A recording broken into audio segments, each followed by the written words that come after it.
આપણે મેન્ડેલિફનું આવર્ત કોષ્ટક અને આધુનિક આવર્ત કોષ્ટકની ચર્ચા આપણે કરી છે. હવે આજે આપણે 100થી વધુ પરમાણ્વીય ક્રમાંકવાળા તત્વોનું નામકરણની આપણે વાત કરીએ. તો 100થી વધારે પરમાણ્વીય ક્રમાંક ધરાવતા તત્વોનું નામકરણ માટે શા માટે જરૂરિયાત ઊભી થઈ IUPAC દ્વારા? તો આ તત્વો એક તો અસ્થાયી હોય છે અને એમની ખૂબ જ ઓછી માત્રા મળતી હોય છે. એટલે એના માટેની વિશ્વસનીય માહિતી મેળવવા માટે ખૂબ જ ઊંચી ગુણવત્તાવાળા સાધનો અને પ્રયોગ લેબ જે છે એ પણ ગુણવત્તાસભર હોવી જોઈએ, ત્યારે એના વિશેની માહિતી આપણે મેળવી શકીએ છીએ. એટલે 100થી ઉપરના તત્વોના સંશોધનમાં જે છે એ કેટલાક દેશો વચ્ચે હરીફાઈ ચાલતી હતી અને વિશ્વસનીય માહિતી મેળવ્યા સિવાય આ તત્વ અમે શોધ્યું છે એવું એ પોતે દાવો નોંધાવતા હતા. અને એના કારણે જે છે એ IUPACએ નક્કી કર્યું કે જ્યાં સુધી એની વિશ્વસનીય માહિતી ન મળે ત્યાં સુધી IUPAC જે છે એને એક કોડ દ્વારા જે છે એને એક ટૂંકા સ્વરૂપમાં એક નામકરણની વિધિ એક ઊભી કરવામાં આવી અને એ નામકરણની વિધિને આપણે અહીંયા જોવાની છે. આવું એક એક્ઝામ્પલ અહીંયા આપણે બુકમાં આપેલું છે કે અમેરિકા 104 નંબરનું તત્વ શોધ્યું, એનું નામ રુથરફોર્ડિયમ આપી દીધું અને સોવિયતના દેશોએ એ નામ કુર્ચોટોવિયમ આપી દીધું એ જ તત્વનું, અને બંનેનો દાવો હતો કે અમે શોધ્યું છે એમ. તો આપણે તો જે છે એમાં એનું નામ જે છે એ રુથરફોર્ડિયમ રાખવું કે પછી કુર્ચોટોવિયમ રાખવું એ આપણા માટે દ્વિધા ઉત્પન્ન થાય. એટલે એના માટે IUPAC જે છે એ IUPACએ એક સિસ્ટમ ઊભી કરી અને એ સિસ્ટમની આપણે આજે વાત કરવાની છે કે નામકરણ જે છે તત્વ શોધાય અને એનું નામકરણ પ્રોપર અપાય એ પહેલાં એને સંજ્ઞારૂપી નામકરણ આપવાની એક વિધિ ઉત્પન્ન કરી છે. એમાં 0 અંક હોય તો એને આપણે નામ NIL નીલ કહેવાય અને ટૂંકું સ્વરૂપ N કહેવાશે. એ જ રીતે 1 2 3 4 5 6 7 8 9 સુધીના અંકોના અહીંયા જે છે એક નામ બનાવી દીધા. 0 હોય તો નીલ, 1 હોય તો અન, 2 હોય તો બાય, 3 હોય તો ટ્રાય, 4 હોય તો કોડ, 5 હોય તો પેન્ટ, 6 હોય તો હેક્સ, 7 હોય તો સેપ્ટ, 8 હોય તો ઓક્ટ અને 9 હોય તો એન. આ પ્રમાણે અને એનું ટૂંકું સ્વરૂપ અહીંયા એન, અહીંયા યુ પ્રથમ અક્ષર લઈ લીધો છે, બી, અહીંયા ટી, અહીંયા ક્યુ, અહીંયા પી, અહીંયા એચ, અહીંયા એસ, અહીંયા ઓ અને ઈ. આના આધારે જે છે એ આપણે એનું નામકરણ કરી અને ઈયમ પ્રત્યે લગાડવામાં આવે છે. ઈયમ પ્રત્યે લગાડવામાં આવે છે IUM અને એનું નામકરણ જે છે બનાવવામાં આવે છે. એક એક્ઝામ્પલ જોઈએ આપણે કે 101 નંબરના તત્વનું નામકરણ કરવું છે આ સંકેતમાં. તો 1 માટે જે છે એ 1 માટે આપણે લખીએ છીએ અન, એટલે પહેલાં આવશે અન, બરાબર. પછી 0 છે તો 0 માટે આવશે નીલ, એટલે અન નીલ. ત્યાર પછી ફરી પાછું 1 છે એટલે લખાશે અન, એટલે અન 1 માટે, 0 માટે નીલ, ફરી 1 માટે અન અને પ્રત્યય લગાડવાનો છે IUM, એટલે IUM અનિલ અનિયમ. 101 નંબરના તત્વનું આ નામ થાય. અને એમાં પણ ટૂંકું સ્વરૂપ આપણે દર્શાવી શકીએ છીએ. એ ટૂંકું સ્વરૂપ જે છે એ ટૂંકા રૂપના અંદર આપણે આનું અહીંયાથી આ જે છે એના આધારે દર્શાવી શકાય કે અહીંયા 1 છે માટે પહેલાં યુ, પછી 0 છે માટે એન અને પછી 1 છે એટલે યુ, એટલે UNU આ પ્રમાણે જે છે એ આપણે બતાવી શકીએ છીએ. UNU ટૂંકું સ્વરૂપ. એટલે કોઈપણ તત્વનું 100 પછીના તત્વોના નામકરણ આ પ્રમાણે તમે ગમે તેના બનાવી શકો છો. સપોઝ ધારો કે તમારે જે છે એ 104 નંબરના તત્વનું નામકરણ કરવું છે તો 104 1 માટે ફરી આપણે લખીશું અહીંયા અન, 0 માટે લખીશું નીલ, ત્યાર પછી 4 માટે લખાશે અહીંયા કોડ, એટલે અન નીલ કોડ અને પાછળ પ્રત્યય લાગશે ઈયમ, અન નીલ કોડ ઈયમ. આ પ્રમાણે. અને એનું ટૂંકું રૂપ લખવું હોય તો ટૂંકા રૂપના અંદર જે છે એમાં યુ આવશે, 0 માટે જે છે એ 0 માટે એન આવશે અને અહીંયા 4 છે એના માટે લખાશે ક્યુ, એટલે UNQ આ પ્રમાણે આપણે લખી શકીએ છીએ. એટલે અહીંયા 100 ને આપણે સપોઝ ધારો કે 115માં તત્વનું નામ બનાવવું છે તો 115માં તત્વનું નામ બનાવવું છે તો 1 માટે આપણે લખીશું અહીંયા અન, ફરી પાછું 1 જ છે એટલે લખાશે અન, અન અને ફાઈ માટે લખાશે પેન્ટ, અહીંયા પેન્ટ અને પાછળ પ્રત્યય લાગશે ઈયમ, અનપેન્ટિયમ. આ પ્રમાણે જે છે એ આપણે લખી શકીએ. અને એનું ટૂંકું સ્વરૂપ લખવું હોય તો એક માટે યુ છે, ફરી એક માટે પણ યુ છે અને પેન્ટ માટે અહીંયા પી છે, યુપી. આ પ્રમાણે લખી શકાય. તો 101થી લઈને 118 સુધીના તત્વોના આ પ્રમાણે નામ અને એનું ટૂંકું સ્વરૂપ આપણા બુકમાં આપેલું છે કોષ્ટક. એ કોષ્ટકને તમારે જોઈ લેવું અને એમાં કેટલાક નામ તો જે છે એ આઈયુપીસી દ્વારા આપી દેવામાં આવેલા છે. એ નામ પણ તમારે જે છે શક્ય હોય તો યાદ રાખવાની ટ્રાય કરવાનો છે. તો આ પ્રમાણે વિદ્યાર્થી મિત્રો આપણે સૌથી વધુ પરમાણ્વીય ક્રમાંકવાળા તત્વોનું નામકરણ એ સંજ્ઞારૂપી કઈ રીતે કરી શકાય એક મેથડ અહીંયા પૂરી થાય છે. ત્યાર પછી આવે છે વાત આવર્તમાં તત્વોની ઇલેક્ટ્રોન રચના. તો આવર્તની વાત આપણે જ્યારે આધુનિક આવર્ત કોષ્ટકમાં 7 આવર્ત આવેલા છે ત્યારે મેં અહીંયા એક કોષ્ટક દોરીને તમને સમજાવી દઉં. ફરી એકવાર અહીંયા સમજાવી દઉં ટૂંકમાં કે પહેલા આવર્તના અંદર 2 તત્વો હતા.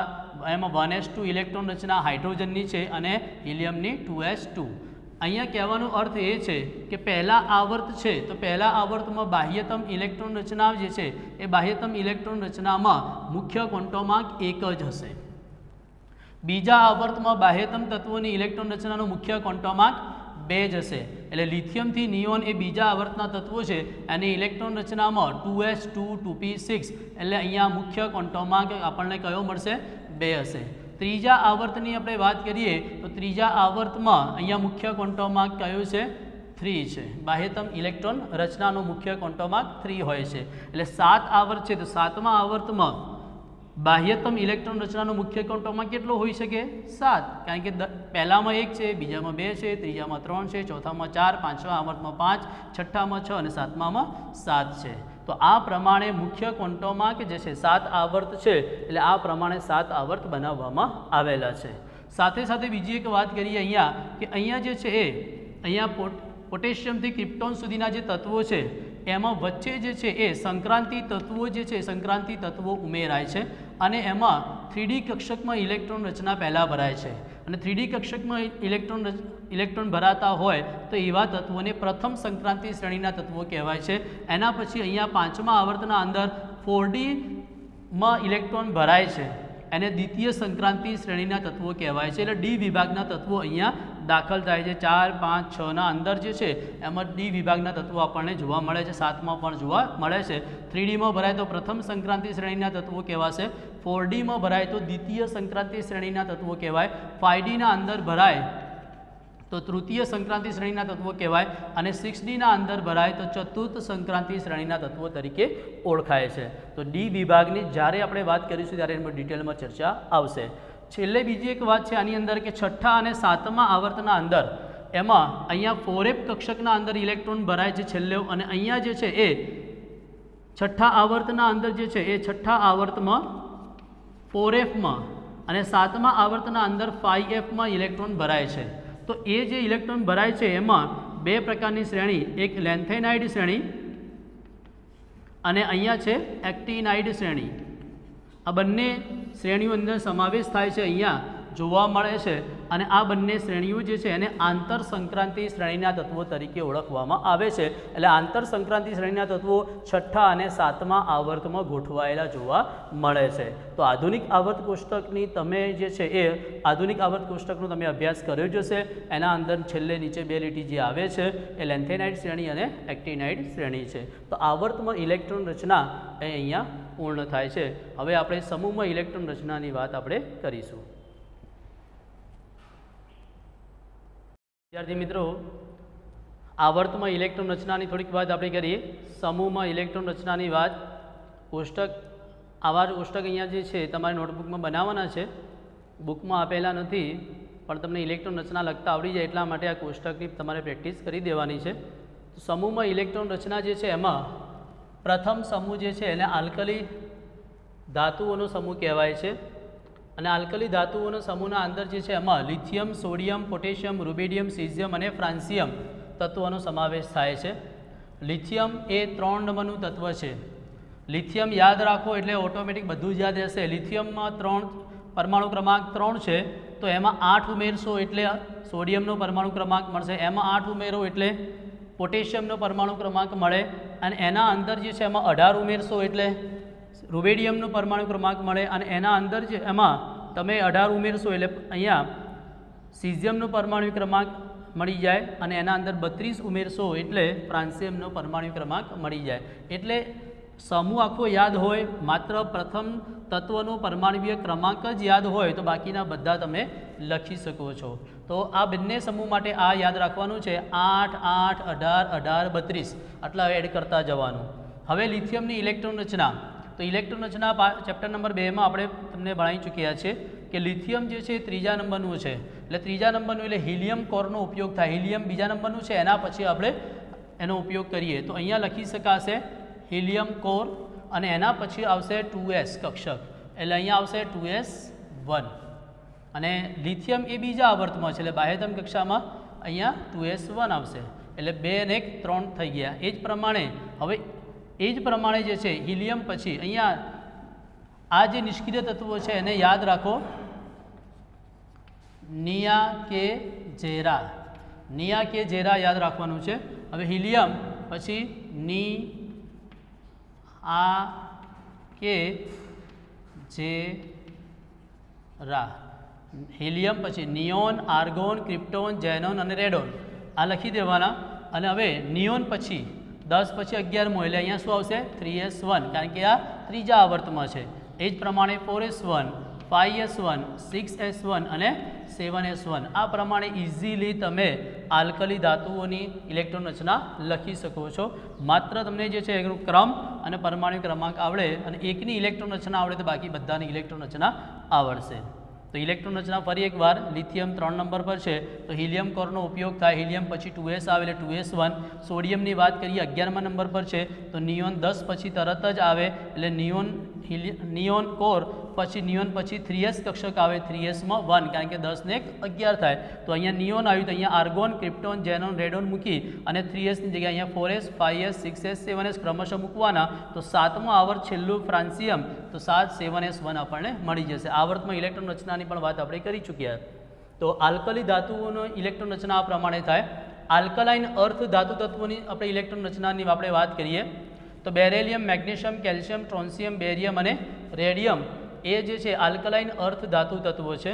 તો આલ્કલાઇન અર્થ ધાતુ તત્વોની ઇલેક્ટ્રોન રચના તો આમાં પણ હિલિયમનો આપણે ઉપયોગ કરીશું, એટલે હિલિયમ કોર અને 2s2 આવશે. Helium core 2s2. એસમાં વધુમાં વધુ 2 ઇલેક્ટ્રોન સમાય, આમાં એસમાં 1 છે, અહીંયા એસમાં કેટલા થશે 2. આના પછી ક્રમશઃ આવે છે તો અહીંયા 3s1 હોય તો અહીંયા 4s1, એટલે આ જ આના જેવી જ ઇલેક્ટ્રોન રચના થશે. હિલિયમની લખી તો અહીંયા શું આવશે નિયોન, આર્ગોન, ક્રિપ્ટોન, ઝેનોન અને રેડોન આ પ્રમાણે તમે લખી શકો. અને અહીંયા 3s2, 4s2, 5s2, 6s2, 7s2 તો આ પ્રમાણે જે છે એ તમે ઇલેક્ટ્રોન રચના આલ્કલાઇન અર્થ ધાતુ તત્વોની લખી શકો છો. આલ્કલી અને આલ્કલાઇન અર્થ ધાતુ બંને એસ વિભાગના તત્વો છે, એને આ પ્રમાણે ઇલેક્ટ્રોન રચના લખી શકાય. યાદ રાખો ફરી એકવાર, એકનું પરમાણુ ક્રમાંક યાદ રહે તો બાકીના બધા યાદ રહેશે. બેરેલિયમનો પરમાણુ ક્રમાંક 4 છે, મને મેગ્નેશિયમ, કેલ્શિયમ, ટ્રોન્સિયમનો આવડતો નથી તો બેરેલિયમમાં 8 ઉમેરો એટલે મેગ્નેશિયમનો મળશે. મેગ્નેશિયમનો પરમાણુ ક્રમાંક આવે એમાં 8 ઉમેરો એટલે કેલ્શિયમનો મળશે, એમાં 18 ઉમેરો સ્ટ્રોન્સિયમનો મળશે, એમાં ફરી 18 ઉમેરો એટલે બેરિયમનો મળશે, એમાં ફરી 32 ઉમેરો એટલે રેડિયમનો મળશે. એટલે એકનો પરમાણુ ક્રમાંક આવડે તો બધાના આવડી શકીએ છીએ, ગોખવાની જરૂર નથી. એ જ પ્રમાણે હવે અહીંયા સમૂહ 1 અને 2ની વાત કરી અને પછી સમૂહ 13ની વાત કરું છું. તો સમૂહ 3 થી લઈને 12 સુધીના તત્વો જે છે એ ડી વિભાગના તત્વો છે, અને ડી વિભાગના તત્વોને આપણે સંક્રાંતિ ધાતુ તત્વો તરીકે ઓળખાય છે. એની ઇલેક્ટ્રોન રચનાની વાત ચેપ્ટર નંબર 2માં આપણે કરી ચૂક્યા છીએ. હવે આપણે અહીંયા સમૂહ 13ની વાત કરીએ, બોરોન સમૂહના તત્વો. તો બોરોન સમૂહના તત્વો જે છે એને યાદ રાખવા માટે બાએ ગ્લાસ ઇન્ડિયામાં થેલ્યું, બાએ ગ્લાસ ઇન્ડિયામાં થેલ્યું, બોરોન, એલ્યુમિનિયમ, ગેલિયમ, ઇન્ડિયમ અને થેલિયમ આ પ્રમાણે લખવાનું છે. હવે આ પી વિભાગના તત્વો છે. આવર્ત કોષ્ટકમાં તમે જે છે એ જમણી બાજુએ તમે જોશો તો પી બ્લોક દેખાશે. એ પી બ્લોકના અંદર હવે આની અંદર જે છે એમાં ઇલેક્ટ્રોન રચનાની અંદર જે છે એમાં 8, 18, 18 અને 32 ઉમેરવાના છે. આ યાદ રાખજો. એટલે એ બોરોનનો પરમાણુ ક્રમાંક 5 છે. તો બોરોનનો પરમાણુ ક્રમાંક 5 છે. એના પછી એલ્યુમિનિયમનો પરમાણુ ક્રમાંક મને ખબર નથી તો 8 ઉમેરવાના.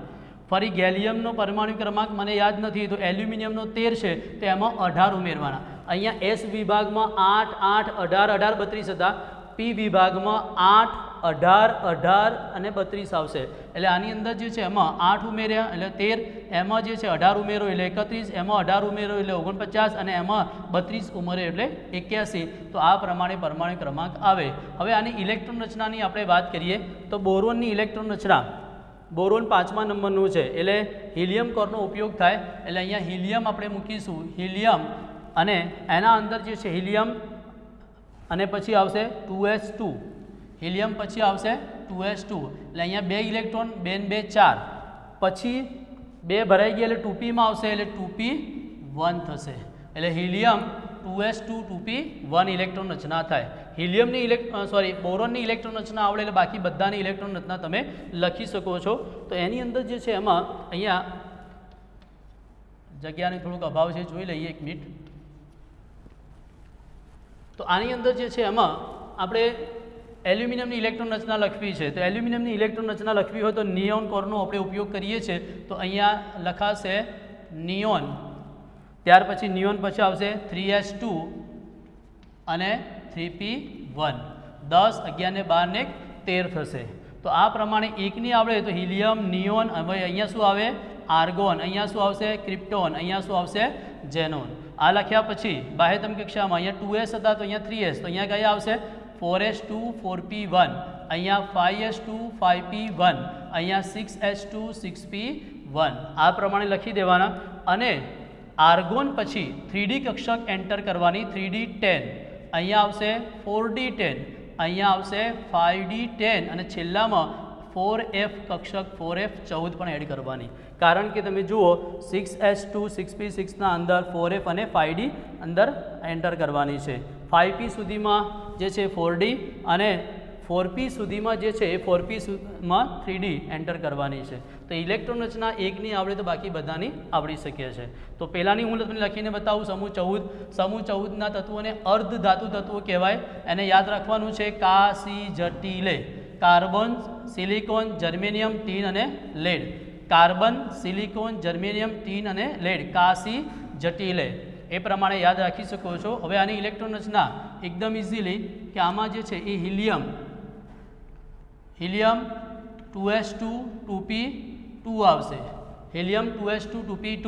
તો અહીંયા શું આવશે નિયોન, અહીંયા આવશે આર્ગોન, અહીંયા આવશે ક્રિપ્ટોન, અહીંયા આવશે ઝેનોન. અને અહીંયા લખાશે 3s2 3p2, અહીંયા 4s2 4p2, અહીંયા 5s2 5p2, 6s2 6p2. આ લખ્યા પછી મેં કીધું એ પ્રમાણે આર્ગોન આવે ત્યાં 3d10, પછી એના પછી 4d10 અને છેલ્લામાં 5d10 અને 5d10ના પહેલાં જે છે એ 4f14 મૂકી દો, તમારી ઇલેક્ટ્રોન રચના સંપૂર્ણ થઈ ગઈ. ઇલેક્ટ્રોન ગણી લેજો, કમ્પ્લીટ થઈ જશે. ગોખવાની જરૂર નથી. એકની આવડે તો બાકી બધાની આવડે. તો પી બ્લોકમાં આ રીતે ક્રમ યાદ રાખવાનો, એસ બ્લોકમાં આ રીતે ક્રમ યાદ રાખવાનો.